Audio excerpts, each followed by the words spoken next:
Andrew McCart, IFL TV, proudly sponsored by Everlast. As always, I'm delighted, as always, to be joined by my good friend, Adam Catterall. Adam, happy Valentine's Day, buddy.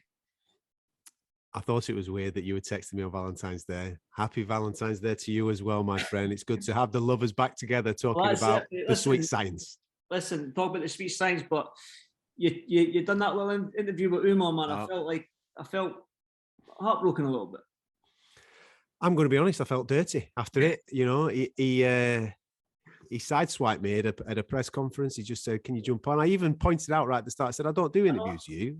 I do it with my man." Mm-hmm. He said, "Yeah, but he's not here. You know, we need your thoughts on this, that, and the other. Jump on." And I'm like, "Okay." So I went. You know what I mean? It's one of them where you're going through the motion. You don't really want to be there, but you're going through the motions of it. You know, and at the end of it, you feel a little bit. You need a shower. I'm going to be honest with you, Mark. If you're watching this, mate, I needed a shower after that. So I'm back now. You know what I mean? I've got a bit of Paco Rabanne on. It's Valentine's Day, pal. Let's have a chat. Let's have a chat. Well, big fight week ahead. Amir Khans versus Kell Brook. Like I said to you before I pushed record there, I mean, this thing's been going on for the professional fight to get on maybe best part of 5-6 years. But this has been a beef from that spar when they were both 17 years old. So this thing's 2 decades old. Yeah, man. It's great, isn't it? I know that people, I don't know what it's like where you are, mate. Obviously, I'm lucky enough to be living in and around this fight this week. So obviously in Manchester, my little lad plays football. You go and do the football at the weekend, and all the dads that they only kind of really come out for the big ones. You know what I mean? The AJ fights, the Fury fights. All people have been speaking about since this fight got made, man, is this. He goes, "Oh, mate, can you sort us out with your ticket? Can you? What's going to happen with this? What's going to happen with that?" And people are absolutely buzzing for it. I'm not going to be one of those people on any platform this week going, "This is the best of the best. This is the elite against the elite. The winner of this is going to go on to X, Y, and Z." No, they're not. Let's not lie to anybody. That's not what's going to happen. It isn't the best against the best. It's not the elite against the elite. But it is a highly competitive fight. It is a 50-50 legit. And the whole narrative, I suppose, from my point of view this week is who's slid the most. That's where we're at coming into it. You know what I mean? How much of either of these two guys got left? And that's what it's going to come down to. The guy that wins this at the weekend is going to be the person that's just got a tiny little bit more left in the tank than the other person. I'm fascinated by it, mate, because you rightfully point out this has been bubbling forever and ever and ever. And we love fights with bad blood. Kell hates the dude. I don't know why. I don't know what he's done to him, but he hates the dude. And he just can't hold his tongue, can he? I mean, I don't know if you've watched the Gloves Are Off thing with the Sky lads. I was sat there watching it going, "Kell, man, just chill. It's the fight's here now." He's still just constantly in it. It's brilliant. It's brilliant to watch. It's going to be a brilliant fight week from a media point of view. And I genuinely think we'll get something on Saturday night where we're just on the edge of our seats because they're both vulnerable. They could both go at any point, and that's what makes a great fight for me. You said that we've seen going to the Mayweather-Pacquiao fight it was a whole build-up, took years to come. It finally came, and it was almost like a damp squid. Do you know what I mean? It never set a light. Why was this fight different? Is it because both of them are vulnerable that when they do get hit, they go down? Is that why this fight's more intriguing than maybe and can be more exciting than that Mayweather-Pacquiao one? Yeah, I think you bring up a good point there, mate, because I might be totally overcooking it. We might get two lads that are obviously their egos get the better of them, and therefore they don't want to engage. They don't want to put themselves at risk, and that because they don't want to be that meme on a Sunday morning where you got knocked out off the geezer that you hated. You know what I mean? They might not want to be that guy, but I can't see it. I really can't. I just think, and it's all going to come down to Kell. Genuinely think this because I don't think Amir cares that much, really. I don't think he does have the animosity. This is business for him, and it is more of a professional thing. I don't think he hates Kell at all, but Kell does the other way around, and I think that might get the better of him come Saturday night. I think it'll get to a situation where Kell goes, "Sack it, man. Caution to the wind. Let's go." And by putting himself at risk, obviously gives himself more opportunities to win the fight, because I think if this goes 12 rounds, I only really see Amir Khan being the guy that has his hand raised. I think he outpoints Kell if it is a distance fight. But I do see, obviously we all see the opportunity for Kell to knock him out. And I think that would be early. So therefore, by putting himself at risk, of course, he could get chinned himself, but he gives himself more opportunities. And I think that feeling, he'll lead with his heart, mate. He's not going to lead with his head, is he? He's going to lead with his heart because he wants the moment. And that is what I think then leads us to something quite special on Saturday night. You talk about this goes down to who's slid the most in terms of where they were at that world championship level, and who in your eyes has slid the most? Can you say? I know it's hard for us in the media to say these sort of, we have to interview these guys and stuff, but who has slid the most, do you think? I'm just going to ask the question. Mate, ability-wise, I think it's much of a muchness ability-wise. I think it's going to come down to a lifestyle thing. And when you analyse, for example, the last 2 to 3 years of both of their lives, okay, they've not been as active as they have once upon a time. But like you look at Kell, and I know that he's struggled over the last 2 to 3 years. He's said himself, you know what I mean? He's had a few bevies here, there, and everywhere. His weight goes up and down. He had the machete attack situation. He's had all sorts of things going on. And that takes its toll, mate. It takes its toll, especially the weight thing. I mean, we've even got a situation in this particular fight where they're cooking it at 149 rather than 147 because Kell and his team didn't fully believe that maybe they could get down to 147. But they were so desperate to get the fight on, they took something, they got something on there. So how he's done the way, how he is physically, I think is going to be more of a factor than, you know what I mean, the abilities and stuff. And you've got to take into consideration, he's had 2 big injuries to his eyes. Both eyes have gone off the Golovkin and the Spence Junior fights. It's only going to take a couple on there, isn't it, for them memories to they don't go. The memories are going to come flooding back.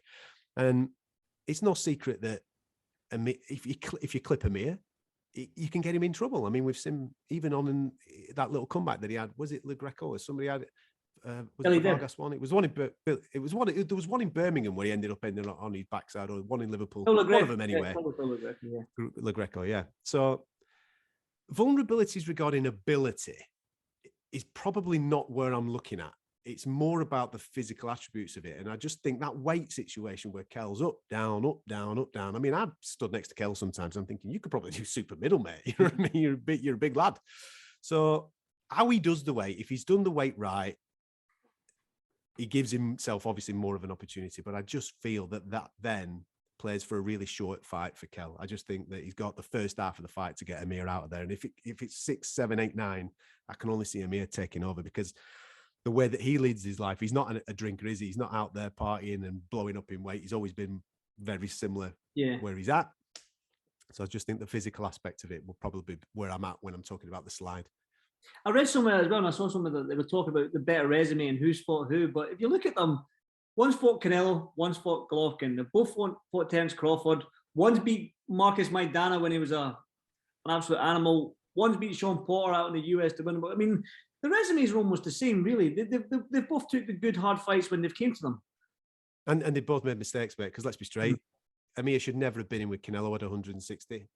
And Kell should never have been in with Golovkin. And the only reason that Kell's taken that Golovkin fight is because he couldn't necessarily secure himself the fights that he needed to secure at 147. It'd be interesting speaking to Kell this week where his head's at regarding whether he does have any regrets, because when he went over and became champion and he put in that fantastic performance, obviously the narrative then seemed to be, we're coming back and we're doing this in Sheffield for a long period of time. And we just had a lot of fights that a lot of fans are looking at now, like a Giorgio Dan and all that type of stuff. And you think, what was the point in that? You were in the mix, the best of the rest. You had Mayweather, Pacquiao, and you were the best of the rest of the 147s. You should have been out there fighting all these other fellas like the Thurmans and what have you. Just didn't happen. Does he regret not going to America? Whereas Amir did. He up sticks. He went and he became a pay-per-view star over in the States. And if you look at that resume, mate, you look at some of the guys that he has shared the ring with, absolutely sensational. Some of the guys that he's beat, you're right to bring up the Maidana fight. I think that's his best away from home performance. I thought he was fantastic that night. So if personally, I look at the resumes, the stories of their careers are similar, like you've just said, taking risks that they shouldn't have risked and getting beat in fights that they should never even have been in the ring for. But as I look at the resumes, I genuinely think that a lot of fans don't give Amir the credit that he should get. I think when the dust settles on his career and he's packed it in and we look back 10, 15 years time, he's been one of the most exciting British fighters over the last 15 to 20 years. And he never shirked a challenge. And it makes me laugh sometimes that people say, he's ducking Kell Brook. He's taking the piss. He's ducking.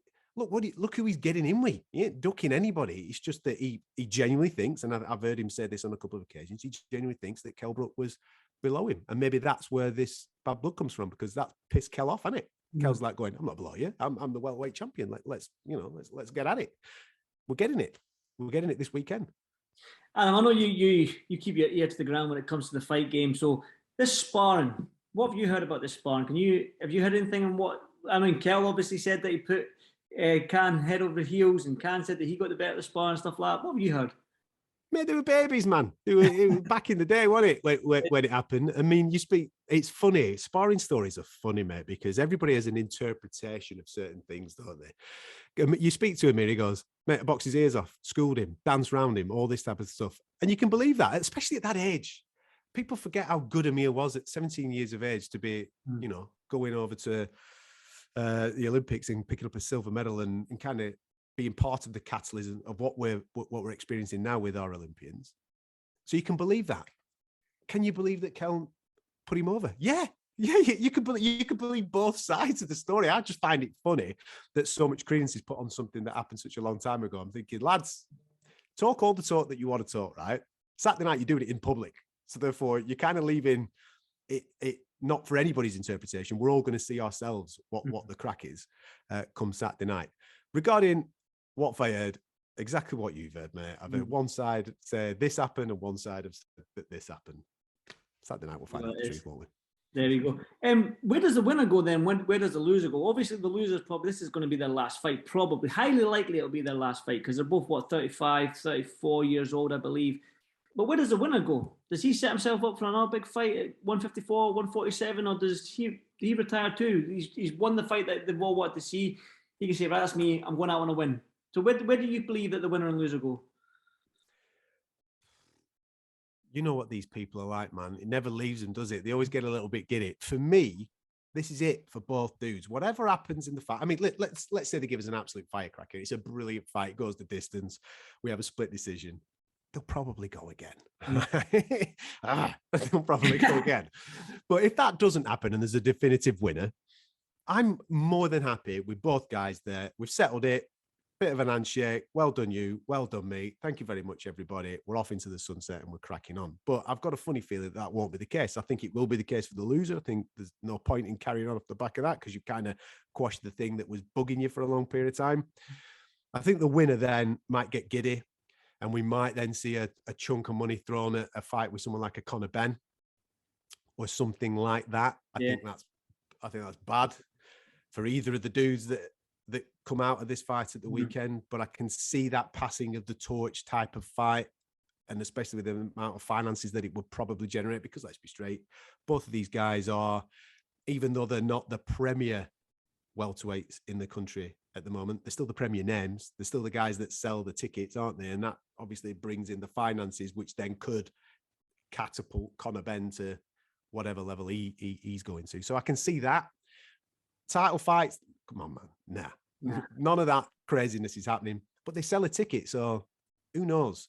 I would like to say that both guys are hold it, like wave us off into the sunset and leave us with a lot of top memories. But it's a crazy game, man. You know, Roy Jones Jr. were fighting 20 years after he should have packed it in. You know, they carry on. It never leaves them. So who might? They've all done it. So one final one on this then. Amir Khan hasn't fought since 2019. I think it was the summer of 2019. I mean, that's a long time to be out the ring, especially being at 35. And you know what I mean? Amir does, like you say, he does live a good life and stuff like that, but it's a long time out the ring, especially when he doesn't train. He's not in the gym all the time for that 3 years he's been out. So, and Kell's although he got lost against Crawford back in the tail end of 2020, he's been a little bit more active. So can we read too much into the inactivity and the activity of Kell? Normally, I'd say yeah, but like you say, it's not like he's gone full Conor McGregor at Amir Khan, has he? He's not been out there partying. He does listen. He leads a good life. He's not abusing himself. He's not blowing up in weight. I kind of like the fact that he's tapped into Terence Crawford's camp to do this camp. The guy that, let's be straight, made him quit. A lot of people think he quit in that fight against Terence Crawford. So therefore, the guy that made him do that, he's gone over there, seeked his professional assurances and teamed up with his coach. So he's got Bormack in his corner, and he's been out there grafting in America doing his camp. He looks in great shape from the social media pictures that I've seen. I think he looks great. But as you know, mate, there is no substitute for time spent in the ring. his major attributes are his speed, aren't they? We're going to find out. As soon as that bell goes, we're going to find out if his speed's still there and whether that lengthy layoff, since he's dancing the desert against Billy Dib, was well, that he needed the rest, or that it kind of shot him in the foot and gave his opponent the opportunity to take him out.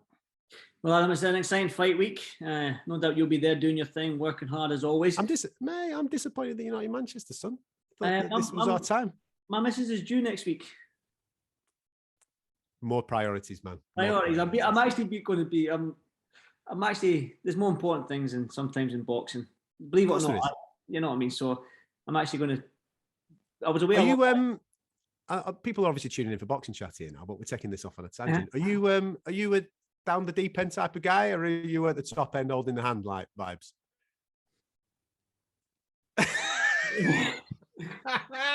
I'm probably deep end. Nah, man, what are you playing at? The geezers watching this right now, you don't go down the deep end. You stay at the top end. You look into her eyes and give her the support. That's what you do. All right, let her do her thing. I don't know, man. I'm not going to be there, man. I can't do all that sort of stuff, man. I can't do it. I'll be like this, look. You right? Yeah. No, I don't know, right. Man. I don't know. So baby's here next week, so I can't even make Josh Taylor's fight week, and it's 20 minutes up the road there. I'm coming to your town, man. I'm in Glasgow. I'll meet you for a coffee. There you go. Then. I'm used to your coffee mornings, mate. Nice little coffee and a croissant. That's what we'll do. That's it, man. Coffee. Did you catch the boxing at the weekend? Bring it back to like boxing? Yeah. It was a heavy UFC weekend this weekend. Obviously, Adesanya and Whittaker was fighting, so that was where my main focus was at. But yes, mate, I've caught up with everything from Alexandra Palace. What do you want to talk about? Just talking about the split decision win with John Wright. I mean, yeah, Jacobs may have got the decision against Rosado last time out, and then obviously Ryder didn't get the decision against Callum Smith. So there is that swings and roundabouts, and you win some, you lose some. But your thoughts on the split decision? Was it the right decision in your eyes?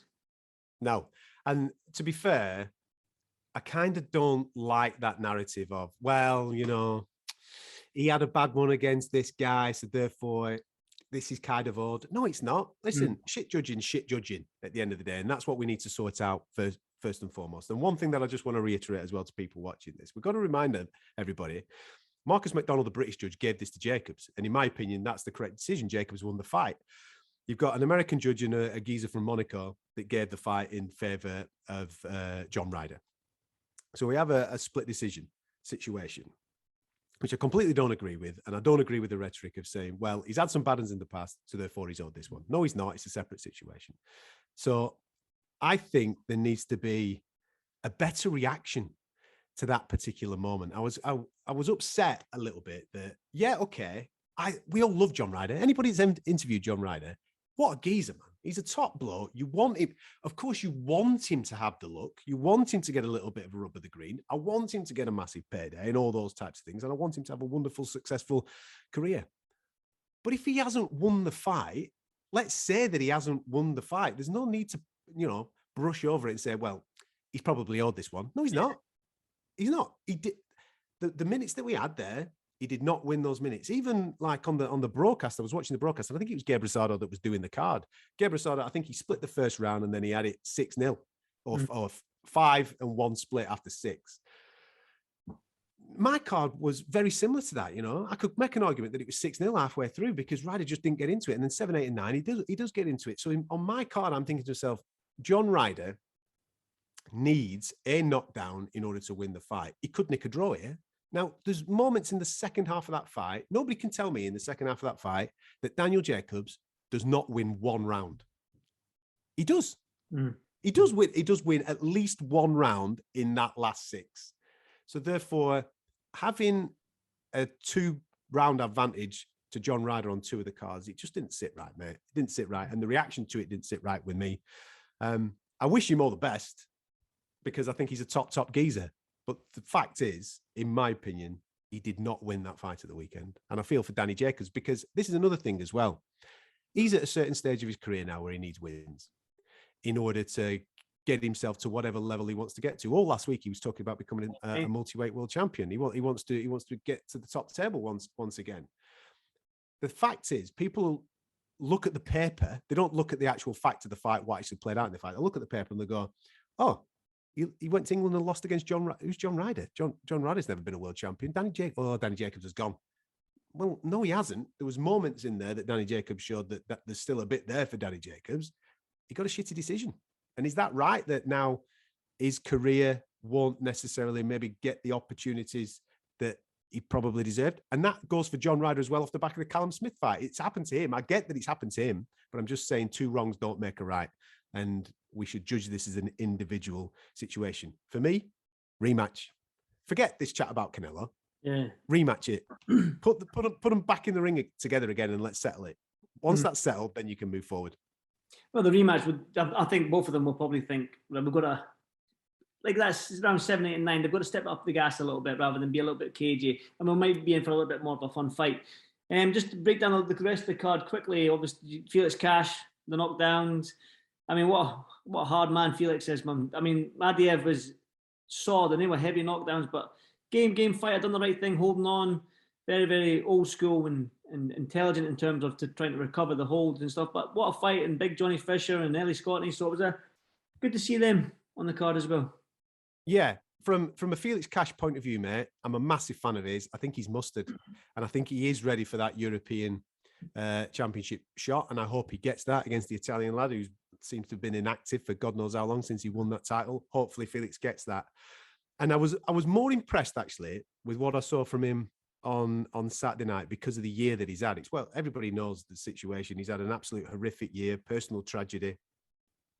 Took his eye off the ball. Fully understandably, he's took his eye off the ball, and he's sorting his own mental situation out after some serious personal tragedy there. For him to come back to boxing after that layoff with what happened to him and to find his way, because if you actually take round 2 and round 10 out, mate, it's a clinic.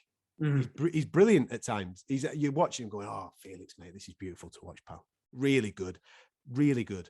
He has that wobble in the second, recovers from it. That's the key thing, and then he goes on this crazy dance in the 10th, and he ends up getting that point deducted off him. If you take those out of it, it was brilliant, and I think he needed that. I think he will have put a lot of things to bed off the back of his last year, and then I really hope he gets that European title shot, because I think he can. I think he can do that and then be challenging at the top table at 160, because I think he's really, really, really good. It's definitely a tasty division at the 160. One final one then.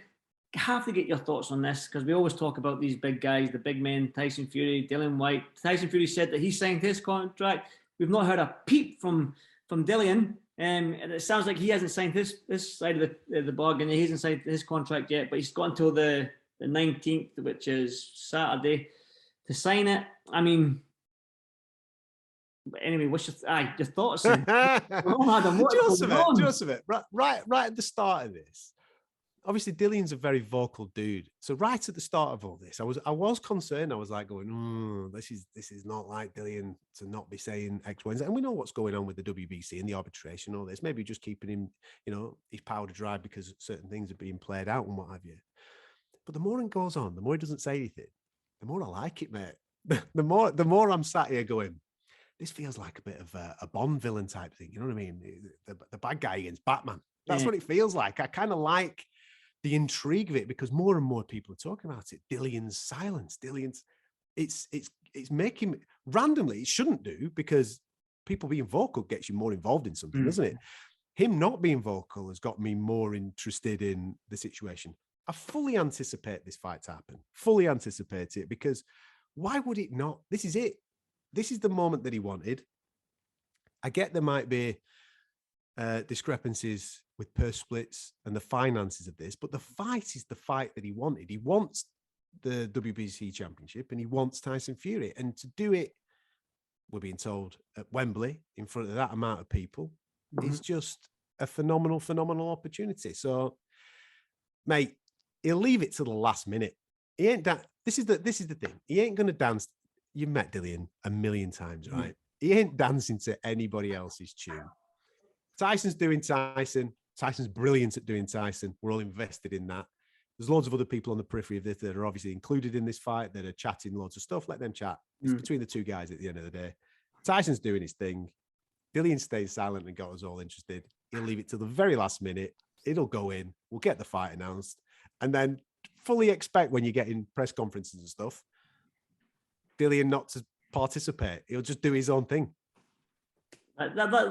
The thing is, as well, there is that sort of incentive as well to go out and win the fight, because they're saying there's that $4 million for the winner. So even though the 80-20 per split is probably what he's arguing against and what he's trying to fight for, but again, there's still a lot of dough. There's a lot of dough at the end if you win as well, mate. 80-20 of what was it, $41 million or whatever it is, and everybody's got their own take of you do that math, right? but that doesn't affect his 20. So his 20 of the $41 million is still a career high payday for him. As you just said there, the WBCFL back $4 million. So if he wins, he gets another $4 million. And if he wins, he's the guy. So therefore, next time he comes to the table, he goes, all right, boys, I'm having 80% this time. Let's go. Let's go. Adam, like I said, big, huge fight week this week. Amir Khans, Kell, Brook. I'm going to be watching on Sky Sports on Saturday night. Absolutely. Again, people are saying, why am I looking forward to it? Because I remember these Spawn stories from when they were 17 years old. I mean, it's one of them fights that, has it happened? Is it not happening? Is that happening? Is it not happening? It's finally happening. And even the ticket sales, how fast it sold out. The MEN Arena in Manchester. Is it still the MEN? What's it called now? The AO Arena now, mate. The AO. Yeah. It's like the Echo Arena is still the Echo Arena in Liverpool. I don't know what it's called now. M&S Arena? M&S Bank. M&S Bank, yeah, that's it. I'll just stick to what I know. They sold out, the ticket sales have sold out quick, so there's still interest in this fight, and it's going to be an intriguing fight. So one final word on Khans, Brook from yourself? You're 100% right. The interest is there, and as I said, the average person on the street talks to me about this fight more than any other fight. Just because of the characters that these two guys are. Bad blood always brings that massive amount of interest. I think we're in for a great week. I think they're going to go at each other. I think we're going to see a few fireworks. And I genuinely think that the fight will leave us all in some way, shape or form satisfied come Sunday morning. I don't think it'll be a damp squib. It's not going to be one where we've gone, I think they're going to go at each other. So we're hopefully going to get an absolute belter on Saturday night, mate. And hopefully your baby doesn't come beforehand. No, you never know. All my jumping and shouting, because I get a little bit animated when it comes to boxing on a Saturday night when I've had a couple of beers, mate. So I get a little bit animated. Now I'll probably lay off the beers anyway if she's that close. Adam, as always, enjoy fight week. I know you'll be there or thereabouts doing your thing. You talk to Umar again, I'll hunt you down. All right? No, mate, don't you worry, mate. I would not cheat on you, especially when you're expecting.